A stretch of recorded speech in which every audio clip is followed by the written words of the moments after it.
was a common story in those days, perhaps still. Forests were disappearing, especially around cities, and people were going out further and further from the cities, cutting the wood. But this is the kind of thing which might be a target for a Miyawaki type plantation. So, here's the outline for my talk. It's not as complicated as it looks. A little bit about the philosophy of the methodology, a little bit about the ecological logic, why it works, a little bit about the tropical situation in general. Of the Miyawaki method was to restore native natural forests, not only in rural areas where it might have been, but also in areas that have been built up in urban areas for some time. In other words, retrofitting forests or small sections of forest into heavily built up environments. The two quotes on here, native forest, native species, this is a quote that Miyawaki liked to use, as well as the one at the bottom, environmental protection forest, another term that was used in Japan for this kind of forest. But the basic philosophy then is to restore the forest quickly, skip the early stages of succession, we'll talk about succession in a minute, and go as quickly as possible to the composition of a mature natural forest, using the species that would be in the canopy of a stable, long-term natural forest. Create a mature forest and a closed forest as quickly as possible so that you have a more humid, favorable microclimate for plant growth. And create, if I remember correctly, population pressure, among other things, not only climate change, perhaps more importantly, population pressure requires that we take better care of the land and the human environments that we live in, of course, worldwide, not only in India. And of course, we have only one Earth. Okay, the logic. Why does this methodology work? Well, it works because of a lot of preparation. As I said, we're going to go directly to the potential climax canopy species without going through all the successional stages. And these are the trees that cannot be replaced by other species coming in because they're the most shade tolerant. That's another theme for all of this, keep in mind, is shade tolerance. So first off, a little basic vocabulary, then we'll look at how forests actually grow up and the Miyawaki strategy. So what is a forest? Well, it's a stand of trees, of course, but it is a stand of trees with a closed canopy, a closed overstory. The crowns of the trees are touching and overlapping so that it creates a shady understory. And you can see there on the right, that picture happens to be from China, you can see that it's easy to walk through such a forest. Oops, went the wrong direction. Let's see, here we go. Okay, canopy and overstory, two of the basic terms here. The canopy is the top, the understory, of course, underneath. And these are two quite different environments. The canopy, as well as the trees that stick out above the canopy, we call them emergents, and some of them can be 50 meters tall or higher. The canopy is a sun environment. There's a lot more water stress, especially during the midday hours, and the leaves on the trees tend to be somewhat smaller and thicker. Under that, though, is a very different shade environment in the understory. And here we've got a different kind of stress for plants. Light levels are low, and so the trees have to be able to function at relatively low light levels. They do this through, it's what we call shade tolerance. The trees tend to have rather dark green leaves. That's because the dark green is a higher concentration of chlorophyll. That's how they manage to function in the shade environment, is have more chlorophyll in the leaf than in leaves that would be growing out in the sunshine. Okay, so plants that live here, even the canopy trees, have to be shade tolerant because they start life in the understory. They have to grow up in that shade environment before before they can reach the canopy. And so this leaf, this is the typical shape for a tropical rainforest leaf. A tropical rainforest is completely evergreen. Generally doesn't have a dry season. You have a dry season here, but a true tropical rainforest generally has no dry season. So everything's dark green, everything's absolutely the same color, top to bottom, and the leaf is usually kind of a simple shape like this, but with, see that tip at the bottom is called a drip tip. That's so that it drains more easily. It rains a lot, and the leaves don't function very well if they're covered with water. So they have to be designed so that they'll drain quickly. Okay, a jungle, because jungle is an Indian word, and that may mean forest to you, but to us it doesn't. In English, well, general people in English don't, they don't know the difference. A jungle is just a tropical forest. But as a technical term, a forest has a closed canopy. It's easy to walk through because it's shady underneath, not so many plants can grow there, so it's easy to walk through. A jungle is just the opposite. It's a tangle. It's hard to walk through because the overstory is not completely closed. Light comes in, you've got lots and lots of vines. And so, at least as a technical term in English, a tropical rainforest, for example, is not a jungle. It's a nice closed forest, and it's very easy to walk through. Okay, how forests grow up. This is what we call the succession model. It's based on the temperate zone, of course. And we've got, at the left, we've got some original forest vegetation with some disturbance, and that forest was lost, and it starts growing back. It's first described within the context of agricultural fields. Forests were cleared for agriculture. The agricultural field, though, eventually was abandoned, and so what comes in? Well, weeds, then taller grasses, then pine trees in our part of the world, then deciduous trees, and then the ones that are shaded in would be evergreen broadleaf trees. And so this would be a normal pattern of forest regeneration, redevelopment in the southeastern U.S. where I'm coming from, and in Japan and China. Not so much in Europe because they don't have the last stage. It stops at the deciduous. In fact, in much of the eastern U.S., it also stops with the deciduous trees. But that's the basic pattern.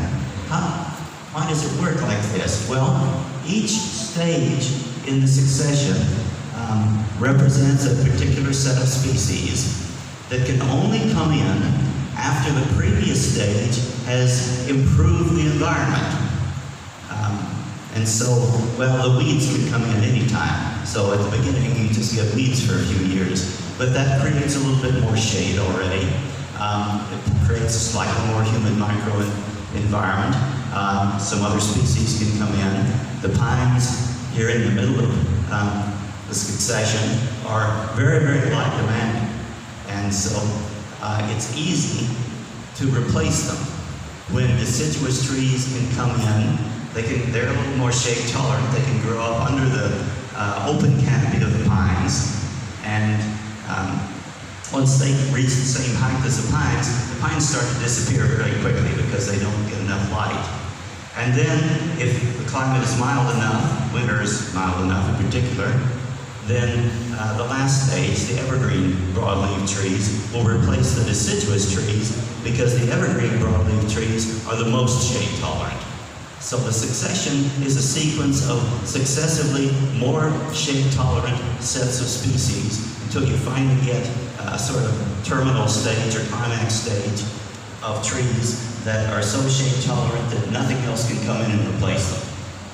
And we call that the climax stage. And it's what you get at the end of succession is also sometimes called potential natural vegetation, which is a European term. So the vegetation would arise on a site if all outside influences were removed. So you go out here, pull up all the sidewalks, you may have to do a little bit of improvement of the soil, but the kind of forest that would grow back naturally. Okay, why do we have succession? Well, he said because each stage represents a set of organisms, plants and animals, that can colonize and grow under the current conditions, but the conditions then change. They change the conditions and make it possible for the next stage to come in, and so on. And so as each stage comes in, it creates more shade and a more humid environment. The soil is improved, dead organic matter is incorporated into the soil, more water retention in the soil, and so on. Okay, I think I covered most of that already. This classical succession scheme is a property of temperate zone climates, humid forest climates in the temperate zone. Tropical forests, as well as the vegetation of drier non-forest climates, operates a little bit differently, and so we'll get to that here eventually. Over the course of succession, some of this works also in the tropics. In earlier forest development, you tend to have, of course, smaller plants. They grow faster, they have shorter lifespans, and so on, whereas in the latter, more mature stages, we tend to get larger plants, trees, that live longer, grow more slowly, but form a stable structure that is more or less permanent. Over the course of succession, some other things change. Net annual production of photosynthesis increases relatively early in succession. This is years across the horizontal scale, and vertically, several different things are shown. But net production increases rather early. Leaf area is maximized as early as possible. And once you get the leaf area up fairly high, then photosynthesis more or less levels off. But over the course of time, you're accumulating biomass all this time. In some, and the floristic diversity, of course, generally increases too, although this is a little bit different in different forest types. This one is showing that the diversity is actually highest here and actually drops off a little bit. Some forests actually work like that, especially in the temperate zone, but it's not quite so universal. Okay, so the Miyawaki strategy was to short-circuit all of this. Don't go through the successional stages, but go directly to those climax tree species, species of the natural local forest. And these tree species, even though in succession they had to have the environment improved for them by the other stages, we don't have to do all of that. If we prepare the site well, prepare the soil, prepare the saplings of these climax species, prepare them in pots so that they have nice root systems ready to grow quickly.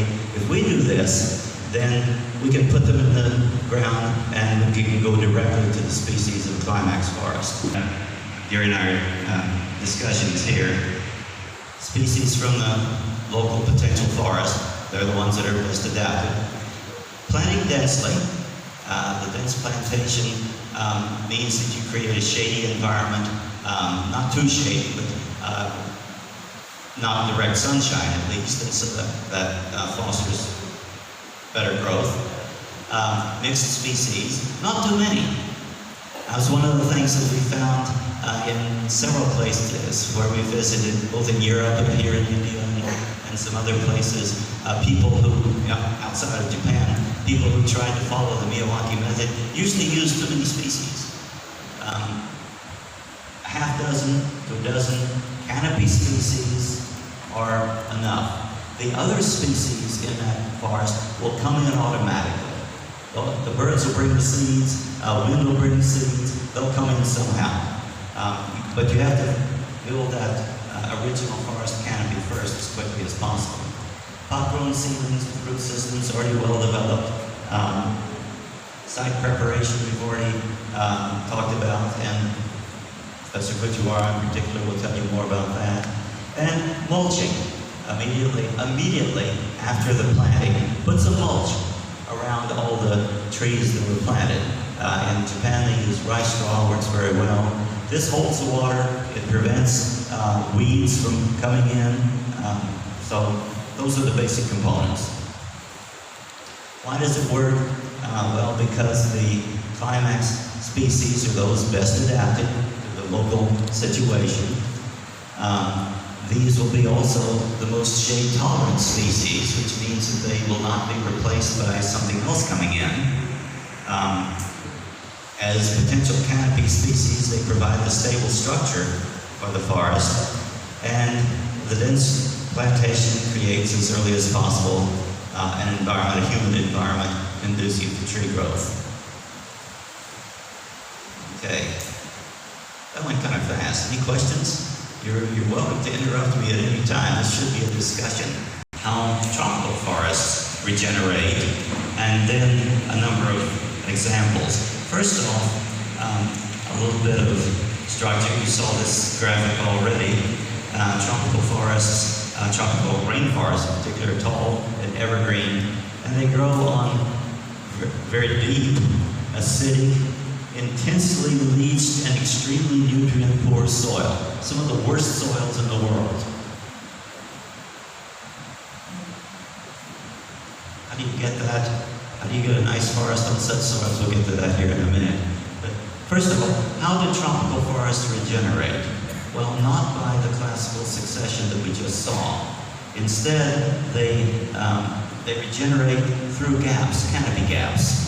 And so we get a somewhat more mixed but stable regeneration pattern that is dominated by the canopy trees plus some emergent trees. The lifespan of trees in a tropical rainforest, anyway, are typically, on average, only about 100 years. In the temperate zone, we have lots of forest trees that live 300, 400, 500 years. But the lifespans are a bit shorter here in the tropics. It's been estimated that on average it's about 100 years. Of course, it differs with different tree species and different conditions. And the regeneration is diverse, and the forest diversity is high in tropical rainforests because, in particular, an individual tree is rarely replaced by another individual of the same species. Generally speaking, the seeds from a tree will germinate somewhere else. They'll be carried somewhere else. If lots of seeds fall just below the parent tree, the seed predators will find them, and they'll come and eat everything. So the seeds that survive are typically the ones that are further away from the parent tree. This is a mechanism for enhancing the species richness in the forest. Okay, regeneration occurs in canopy gaps. If a tree falls and creates a gap and light can come in, then some species will come in to colonize that gap and grow up. If the gap is small, just one tree fell and maybe it took down another tree next to it, then it's still a fairly small gap, and the trees that come in to fill that space will be forest species. Not necessarily canopy species immediately, but forest species. Species that are somewhat shade tolerant, not the weedy kinds of species.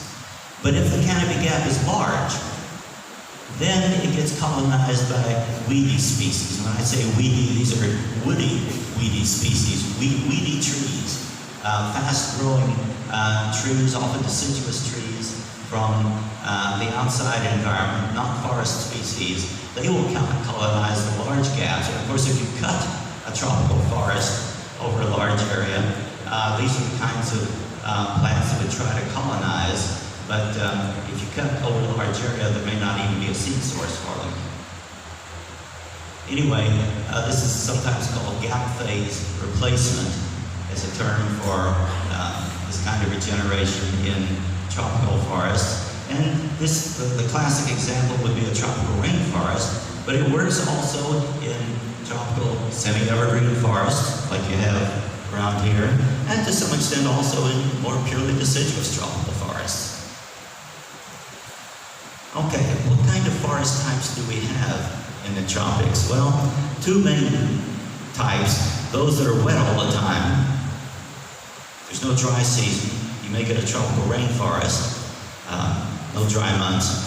And then, on the other hand, if you have a significant dry season, significant in this case generally means 3 or 4 months, or maybe more, maybe 6 or 8 months, then you get tropical deciduous forests or woodlands that aren't even very tall and very close that you would call a forest at all.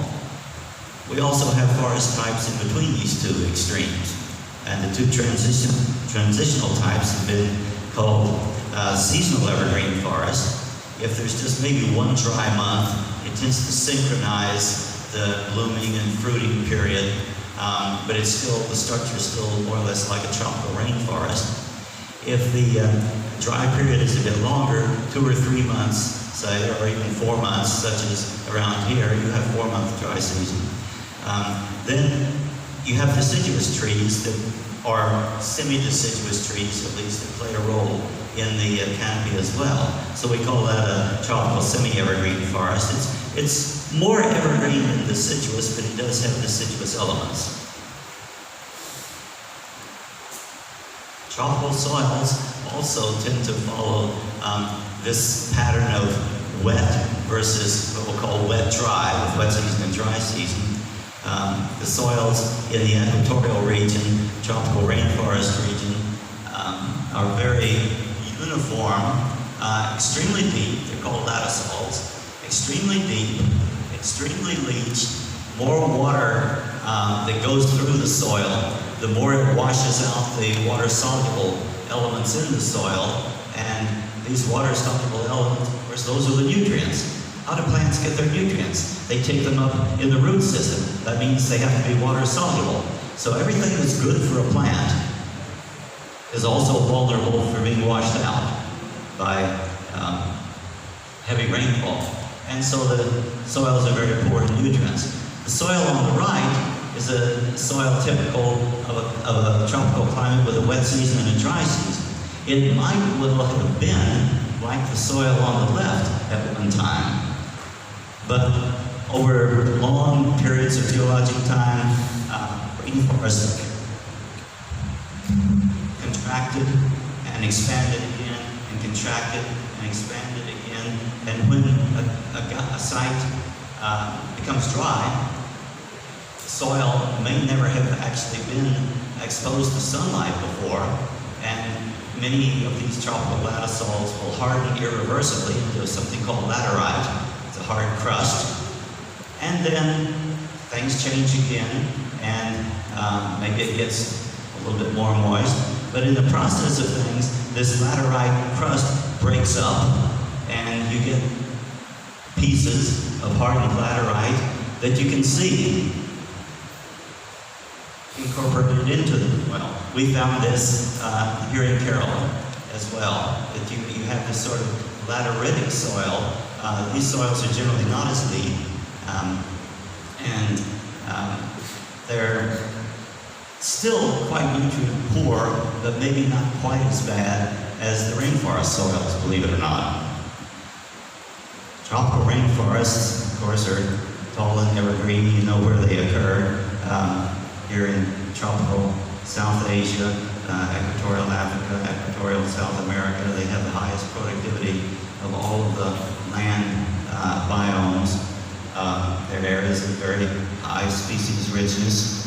And they're forests with a great variety of forms and species, including big trees with buttress roots. I'll show a number of pictures here in a minute.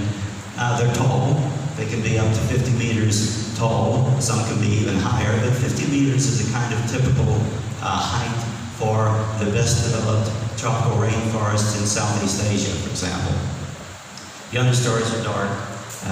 Everything's the same color, and treated can regenerate only in the canopy caps.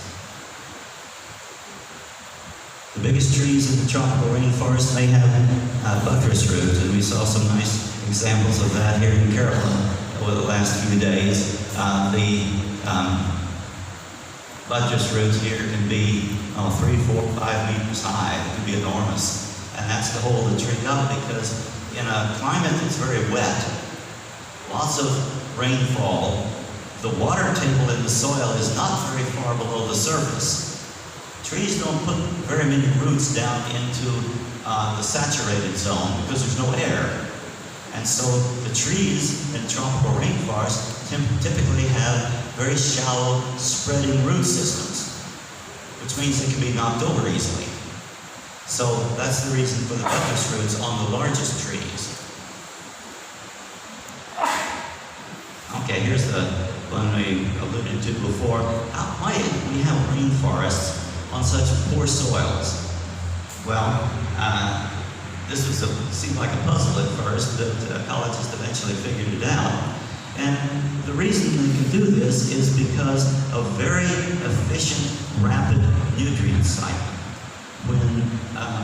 When leaves fall, you can see I think you can tell from the picture here that this leaf is a little bit tough. It's not extremely hard, but it's a little bit tough.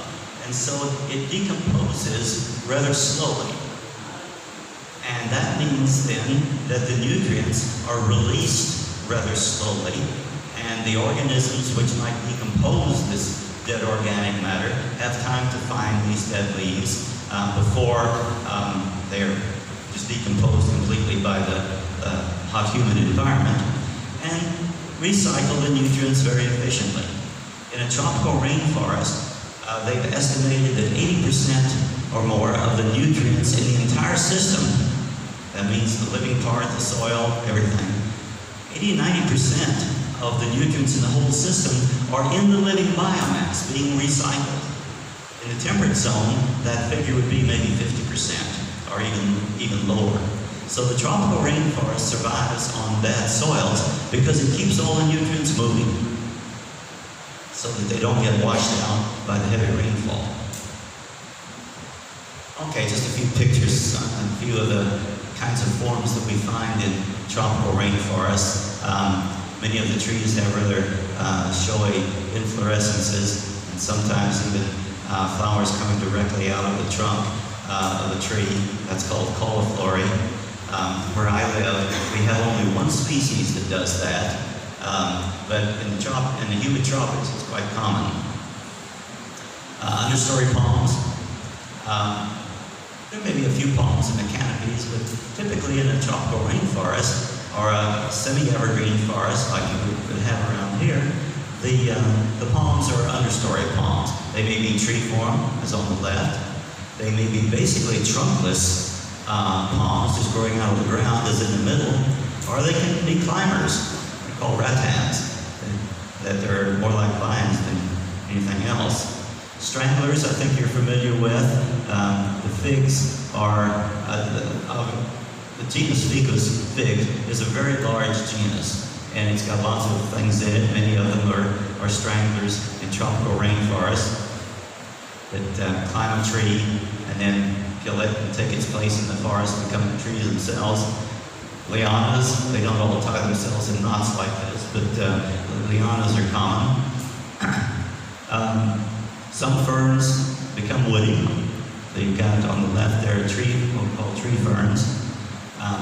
And in tropical rainforests in particular, but tropical forests perhaps in general, non-woody plants, herbaceous plants, are actually less common than they are in the temperate zone. The one on the right there is jalapeno. It's a typical understory for herbaceous plant in the ginger family.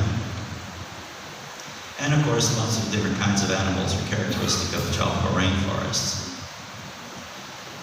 For India, and I'm sorry about the map. It was rather small, and I didn't have a chance to look for a better one. It's a little bit blurry, but maybe you can make it out. The light green there in Kerala and on up the coast a bit further is mostly evergreen and semi-evergreen forest.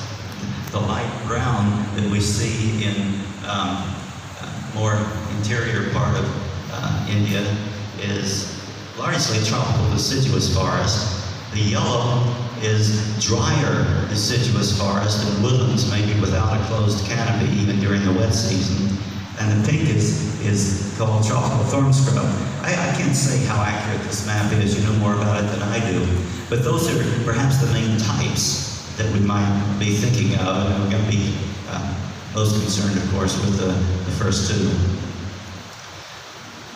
When I came to India the first time, they were using a terminology that referred to evergreen forests, and then two types of deciduous forests called moist deciduous and dry deciduous. Well, this is a moist deciduous forest. This is in Kerala, north of here, and the village there is a little slash and burn or Swidden agricultural village. They can stay there only a few years before the soil loses all the nutrients. But I like to show this picture to my classes because the forest looks like a tropical rainforest. It looks very dense, and yet during the dry season it would be deciduous. If we go over the Western Ghats onto the interior side, things change abruptly. Things start looking a lot drier. That picture is not really very natural vegetation. Most of it is cultural vegetation, but you can see immediately that it's a drier situation. This is in Karnataka, and so this would be a good example of what they call dry deciduous forest. The picture on the left was a new national park. The land had just been acquired fairly recently, and so it wasn't in great condition. The forest is kind of low, but you can see here on the right that the forest is not extremely tall. 15 meters is maybe a typical height for these dry deciduous forests. I was surprised that the leaves here are, many of the trees have fairly large deciduous leaves. In other parts of the world, dry deciduous forests have many legumes with compound leaves and much smaller leaflets. But here they're larger deciduous leaves. And of course, it looks a little bit like this in the autumn. This picture near Varanasi was taken in October. And so that's what autumn is like in a tropical deciduous forest. No bright colors, things just turn brown. The bright colors may come with new leaves in the springtime. And of course in the springtime you may get flowering. Many of the trees flower just at the end of the dry season. The end of the dry season, the temperature is rising. You know what that's like. You know what temperatures are like in India before the monsoon comes. Up in central and northern India, maybe 45 degrees in May before the monsoon rains hit. But there's a rise in temperatures, and this is true not only in India, but really in all the parts of the world that have tropical, wet, dry climates. The main blooming period is during this time of rising temperatures just before the rainy season starts. Deciduous trees usually have lighter green leaves. You said before that the evergreen leaves are darker because they grow in a shade environment. Deciduous leaves tend to have higher photosynthesis rates. They tend to be thinner, lighter green. They don't have to grow in a shade environment all year. They just grow during the favorable wet season. And so you can often look at the vegetation and see immediately from a distance whether the vegetation is deciduous or evergreen, or individual trees are deciduous or evergreen based on the color of the leaves. Here's a gallery forest, or a forest near a stream. This is in a tropical wet dry climate. This one happens to be in northern Australia. It's not dense, but it is shaded somewhat, and it's got more evergreen species than out away from the stream. Degradation of a tropical deciduous forest or woodland may result in a couple of other kinds of landscape. Both of them can be natural in drier situations, but they're much more common as degradation stages of former forest. One is thorn scrub, as here on the left, that's near Agra, and the other is savanna, grassland with scattered trees that happens to be in southern Africa. And each of these, once the forest is gone and it's replaced by thorn scrub or savanna, that landscape can remain for a very long time. It's hard for forest trees to reinvade that kind of landscape. Some of the interesting features of tropical savannas, trees with umbrella-like crowns like this. The one at the lower left, of course, is baobab. this sort of bottle tree of Africa. It looks like it was planted upside down. Thorns on this basic, you probably can't tell from there, but if you stand next to one of these, it's slightly green. It actually can do a little bit of photosynthesis without leaves, and it's got thorns. Why would a tree like that? Anybody have an answer?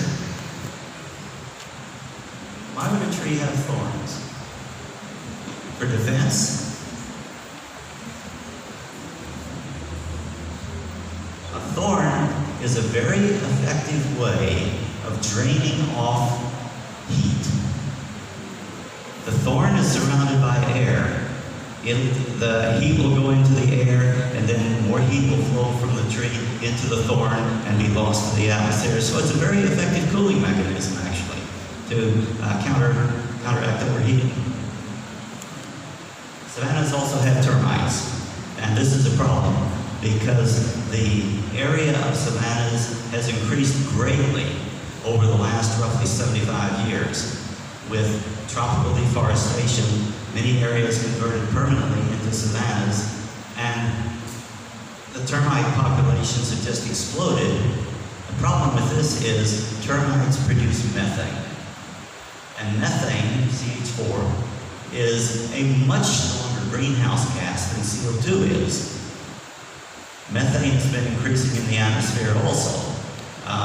It's present in the atmosphere in much smaller quantities than CO2, but it's been estimated that as a greenhouse gas per molecule, it's something like maybe 30 or 40 times as effective as a CO2 molecule. So it's a problem.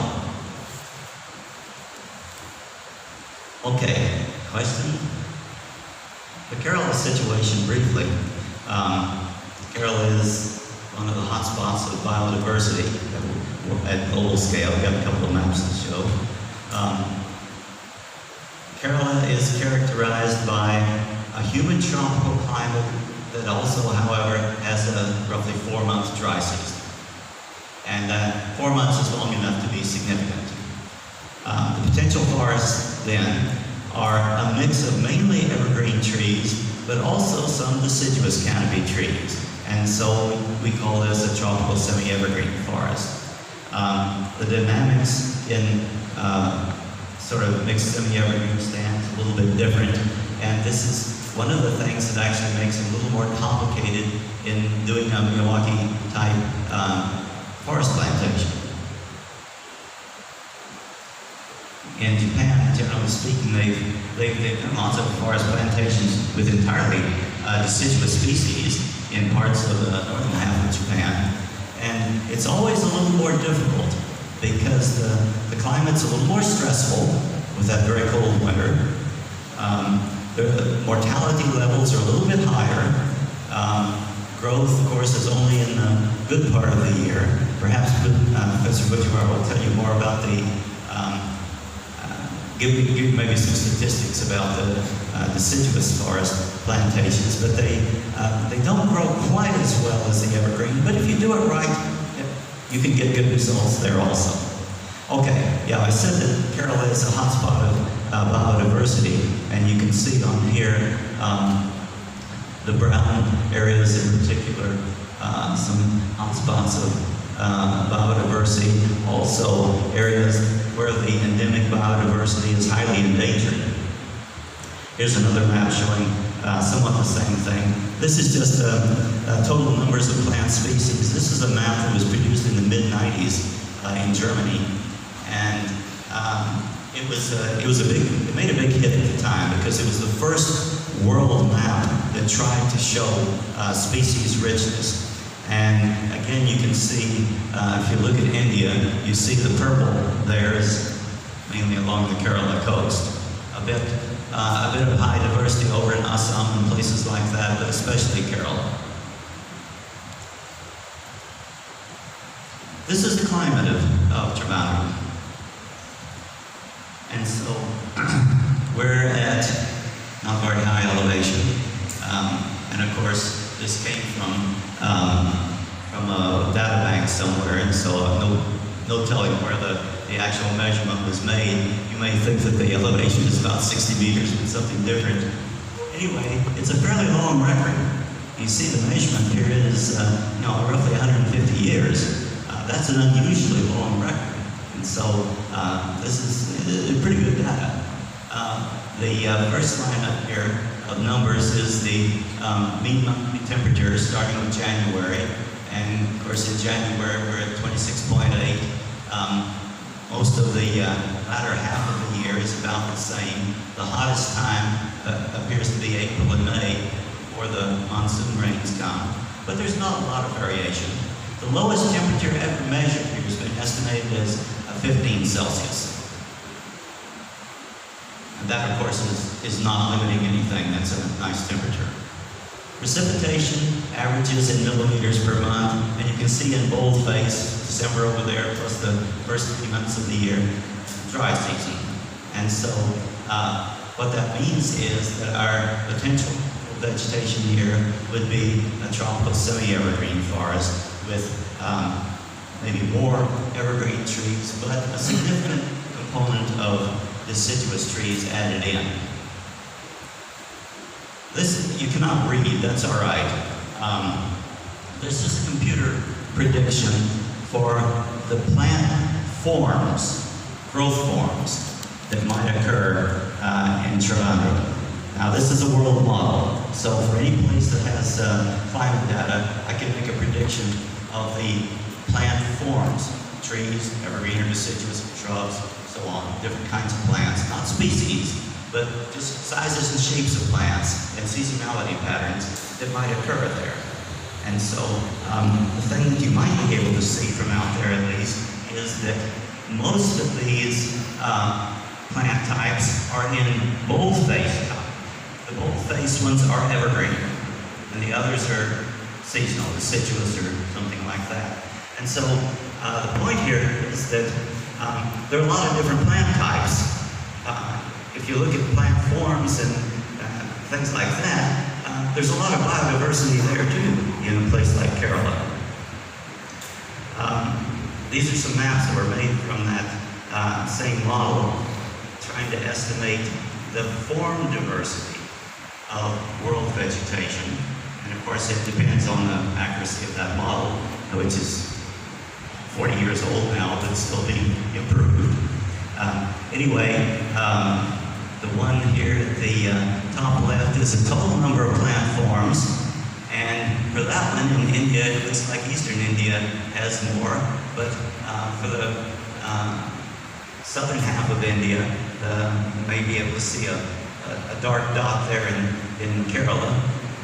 The one below it here is for the total number of forms predicted to occur in the overstory. Now, the color schemes are different on the different maps. So here, this kind of dark color would be actually the highest. And at the right, the number of structural types, trees, shrubs, lianas, and so on, that might occur. Well, the bottom line here is that, from this model anyway, the suggestion was that the greatest diversity in plant forms tends to occur in climates that have mild winters, like tropics and subtropics, maybe subtropics even more than tropics, and some difference between wet and dry periods. So tropical, wet and dry are transitional periods. You see that on here, for example, the tropical rain, the Amazon basin here in Brazil is just in green, but the blue is a higher diversity once you get outside that core area of where everything's just wet all the time. Okay, so what's important about the tropical situation and the Kerala situation in particular? Tropical vegetation has a lot more plant types. Not only more species, but also sizes and shapes, different ecological plant types than the temperate zone.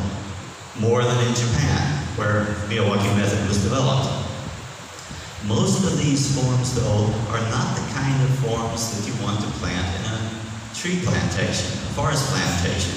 Again, all of this diversity in plant types will probably come into the forest once it's grown up. But still, you want to restrict your plantation to potential climax canopy tree species. Dry seasons is one of the other important things. Dry seasons, of course, pose particular stress, and so we have to take special care at the time of plantation so that the saplings that are planted get a good start. You know, we just 2 days ago we planted here. We're in the dry season, and so we have to be a little more careful than normal, perhaps, about making sure that those saplings get a good start and don't dry out, don't die before the rainy season starts. Okay, how well does all of this work? Well, I'm not going to say very much about this because I don't have the statistics. Professor Fujiwara has the statistics on this, and maybe she can give you some. But I think there have been more than 400 such forests created in Japan. Maybe a lot more. I don't know the exact number. Created in both the warm temperate, i.e. the southern half of Japan, with mild winters, or the potential forest that is evergreen broadleaf forest, and in the colder winter, deciduous forest climate to the north. The great majority of them were in the warm temperate region, but there have been a fair number in the north as well. All of these forests are surviving well. I don't know of any that have failed. They're surviving well, and they're providing then stable forest environments within built-up areas or various places. There have also been several Miyawaki-type forests built in some areas outside of Japan, including tropical regions, Malaysia, Kenya, parts of China, subtropical as well as temperate zone China, and so on. So these involve both evergreen and wet-dry environments. And as I say, I think Fujiwara will show you more about this. Here's planting of what the Miyawaki like to call an environmental protection forest in Japan. This is a long time ago, 1984, my first trip to Japan. And you see some foreign botanists there that were roped in to help doing the planting. In Japan, they do a lot of the planting is done, as you saw in the video before, a lot of the planting is done by school children. It's not difficult. If you've got good leaders who can show them how to do it, then children can do this. How well a plantation succeeds depends upon a few critical factors. And so I've got a list here of, I think it's 5 critical factors that you want to be thinking about before doing this. First of all, select the right species. As I said before, you don't want dozens and dozens of species. You know, half dozen different species, canopy species are enough. Not understory species, not fast-growing species, but potential canopy species that will be there for a long time. Good site preparation, even if it costs a bit of money, that's fairly critical, especially perhaps in areas that have a dry season, perhaps especially in the tropics. And correct preparation of the potted saplings. That's one that's really important, and it's hard to describe all of the steps. I think you'll hear more about that here coming up. Yeah, identifying the appropriate species does require field work in the local forest, as perhaps be in Kenya. We have to go in and sample the forest, sample the species that are there, and try to understand then what are the most important canopy tree, stabilizing canopy tree species.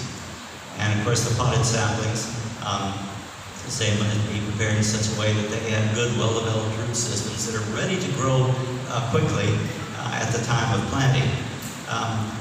The picture here is really a seedling. These are it's just got the first true leaves there after the cotyledons. But saplings are not much bigger than this, perhaps. and the saplings would no longer have the cotyledons to draw nutrition from. They have to function entirely on their own root systems and their own leaves. And so they're small, but they have to be prepared in such a way that they can start growing quickly.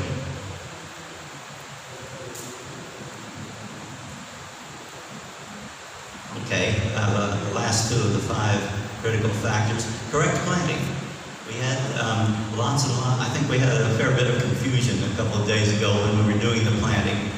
And so this is another aspect that has to be worked out.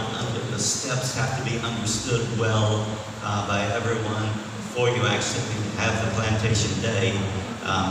Planting involves, of course, preparation of the pot seedlings. They have to be submersed in water before the planting, and then water squeezed out a bit. Scoop out a hole to plant the trees. In Japan, when they do this, everybody has his or her own wooden scoop to scoop out the soil and make a nice hole for the plant to be planted in. Planted at the appropriate depth, not too deep and not too shallow. Replace the soil gently and tamp it down a little bit around the plant, and do the mulching essentially immediately. Immediately means not just the same day, but as soon as you've got the plants in the ground, start mulching. They use rice straw in Japan. It's very effective. You saw in the video, perhaps, rice straw section, maybe about half a meter or more long. And maybe they tie some string around it and put it across the slope if there is a slope. And that's very good for holding the soil, for holding in the moisture, and it decomposes slowly. Wood chips that we're using here,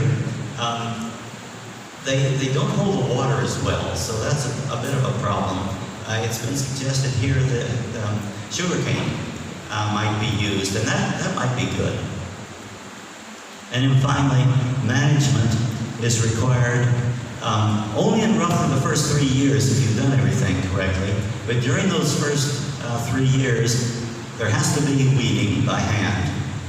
And there has to be some maintenance of the mulch so that you maintain this cover to keep in the humidity. A well-executed plantation should become self-sufficient within about 3 years. And after that, you will hear from Professor Fujiwara next. I think there's a break involved, but